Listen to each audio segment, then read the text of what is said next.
Cinema hit అయినా flop అయినా కథ నచ్చితేనే ఏ హీరో అయినా సినిమా చేస్తాడు. అంతకు ముందు అదే కథ రాసిన రచయిత దర్శకులకు నచ్చితేనే ఆ కథ హీరో వరకు వెళ్తుంది. ఇక హీరోల సూచనల మేరకు మార్పులు చేర్పులు చేసి పట్టాలెక్కిస్తారు.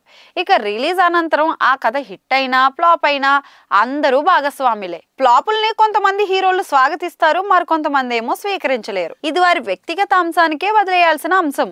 అసలు ఇంతకీ స్టోరీ సెలెక్షన్ లో హీరోలు ఎలాంటి అంశాలు ప్రామాణికంగా తీసుకుంటారు? దర్శక రచయితల్ని మించి ఎనాలిసిస్ చేసే సామర్థ్యం ఉంటుందా అన్న ప్రశ్నలకు సంచలనాల రామ్ గోపాల్ వర్మ తన అభిప్రాయాన్ని అయితే పంచుకున్నారు. చాలా మంది హీరోలు పరిచయ సన్నివేశాలకే ప్రాధాన్యత ఇస్తారని, పూర్తి స్టోరీని పంచుకోరన్నారు. చాలా మంది హీరోలు కొంతమంది హీరోలైతే ఎలివేషన్లకు ప్రాధాన్యత ఇచ్చి అసలు పాయింట్ ని అయితే వదిలేస్తారు అని అన్నారు. ఇక చాలా మంది హీరోలు స్టోరీ విన్నట్లు నటిస్తారని కూడా చెప్పుకొచ్చారు. విషయం ఏంటంటే వాళ్ళల్లో చాలా మందికి డైరెక్టర్ ఏం చెబుతున్నాడో కూడా తలకెక్కదు, కథ వినే ఆసక్తి కూడా వాళ్ళల్లో ఉండదన్నారు. అమితాబ్ సహా చాలా మంది స్టార్లతో పనిచేసే క్రమంలో వాళ్ళలో దగ్గరగా గమనించిన అంశంగా పేర్కొన్నారు. సర్కార్ కథ అమితాబ్ కు పంపిస్తే అతడు పూర్తిగా చదవలేదన్నారు. అది వర్మకు ఎలా తెలిసిందంటే తాను రాసిన కథలో తనకే కొన్ని సందేహాలు ఉండటంతో వాటిని అమితాబ్ వద్ద రైజ్ చేయగా, రాము నీ నుంచి ఇలాంటిదేం ఆశించట్లేదు అని వర్మ తెలిపారు. అవన్నీ తనకు తెలియదన్నట్లు స్పందించారన్నారు.